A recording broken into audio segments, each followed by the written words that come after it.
ನಾನು ಬಂತೆ ವರಜ್ಯೋತಿ ಅಣದೂರು ಬುದ್ಧ ವಿಹಾರ ಬೀದರ್ದವರು ಇವತ್ತು ಬೆಂಗಳೂರಿನಲ್ಲಿ ಫ್ರೀಡಂ ಪಾರ್ಕ್ನಲ್ಲಿ ಒಂದು ಬೌದ್ಧ ಸಮಾವೇಶವನ್ನು ಮಾಡಿದೆವು. ಮಹಾಬೋಧಿ ಮಹಾವಿಹಾರ್ ಮುಕ್ತಿ ಆಂದೋಲನ ಅಂತಕ್ಕಂಥ ಒಂದು ಸಂದೇಶದೊಂದಿಗೆ ಇವತ್ತು ನಾವು ಬೆಂಗಳೂರಿನಲ್ಲಿ ಕರ್ನಾಟಕ ರಾಜ್ಯದ ದೊಡ್ಡ ಸಮಾವೇಶವನ್ನು ಏರ್ಪಡಿಸಿದ್ದೇವೆ.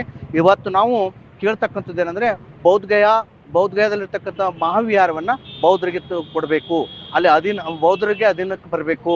ಅಲ್ಲಿ ನಾನ್ ಬುದ್ಧಿಸ್ಟು ಅಥವಾ ಬೌದ್ಧರು ಅಲ್ಲದವರು ಅಲ್ಲಿ ಆಡಳಿತ ಮಂಡಳಿ ಇರ್ತಕ್ಕಂಥದ್ದು ಧಾರ್ಮಿಕ ದೌರ್ಜನ್ಯ ಅಂತಕ್ಕಂಥ ಮಾತನ್ನು ಹೇಳಕ್ಕೆ ನಾನು ಬಯಸ್ತೇನೆ.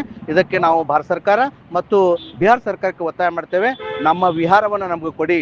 ಯಾಕೆ ಮುಸಲ್ಮಾನರು ಯಾವ ರೀತಿ ಮಸ್ಜಿದ್ನಲ್ಲಿ ಅವ್ರ ಜವಾಬ್ದಾರಿ ಇರ್ತಿರ್ತದೋ ಹಾಗೆ ಕ್ರೈಸ್ತರಿಗೆ ಚರ್ಚ್ನಲ್ಲಿ ಜವಾಬ್ದಾರಿ ಇರ್ತದಲ್ಲ, ಅವರು ಪ್ರಾರ್ಥನೆಯನ್ನು ಮಾಡ್ತಾರಲ್ಲ, ನಮ್ಮ ಬಂಧುಗಳು ಅವರು ಹಿಂದೂ ಟೆಂಪಲ್ಗಳಲ್ಲಿ ಪೂಜಾ ಪುನಸ್ಕಾರಗಳನ್ನು ಮಾಡ್ತಿರ್ತಾರೆ. ಹಾಗೆ ನಾವು ಬೌದ್ಧರಾದವರಿಗೆ ನಮಗೆ ಆ ಬೌದ್ಧ ವಿಹಾರವನ್ನು ನಮ್ಗೆ ಕೊಡಬೇಕು. ಅದು ಜ್ಞಾನೋದಯದ ಜಾಗತಿಕ ಬೌದ್ಧರ ಒಂದು ಪವಿತ್ರ ಸ್ಥಳವಿದೆ, ಅದನ್ನು ನಮಗೆ ಮರಳಿ ಕೊಡಬೇಕು. ಅದನ್ನು ನಮ್ಗೆ ಕೊಡಬೇಕು. BT Act 1949 ಆ್ಯಕ್ಟನ್ನು ಅದು ರದ್ದುಪಡಿಸಿ ಬೌದ್ಧರ ಅಧೀನಕ್ಕೆ ಕೊಡಬೇಕಂತ ನಮ್ಮ ಸರ್ಕಾರಕ್ಕೆ ಒತ್ತಾಯ ಇದೆ.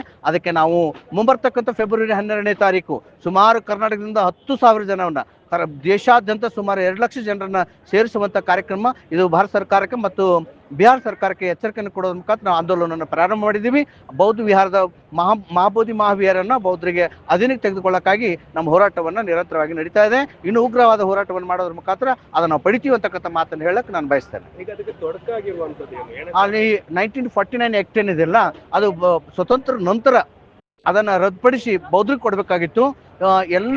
ಎಲ್ಲ ದೇವಾಲಯಗಳಿರ್ತಕ್ಕಂಥ ಈ ಆ್ಯಕ್ಟ್ಗಳನ್ನು ರದ್ದುಪಡಿಸಿ ಆಯಾ ಧಾರ್ಮಿಕ ಸಂಸ್ಥೆಗಳಿಗೆ ಆ ಸರ್ಕಾರವನ್ನು ಕೊಟ್ಟಿದೆ. ಆದರೆ ಸ್ವತಂತ್ರ ನಂತರ 49 ಆ್ಯಕ್ಟ್ ಏನದಲ್ಲ, ಅದು ರದ್ದಾಗಿಲ್ಲ.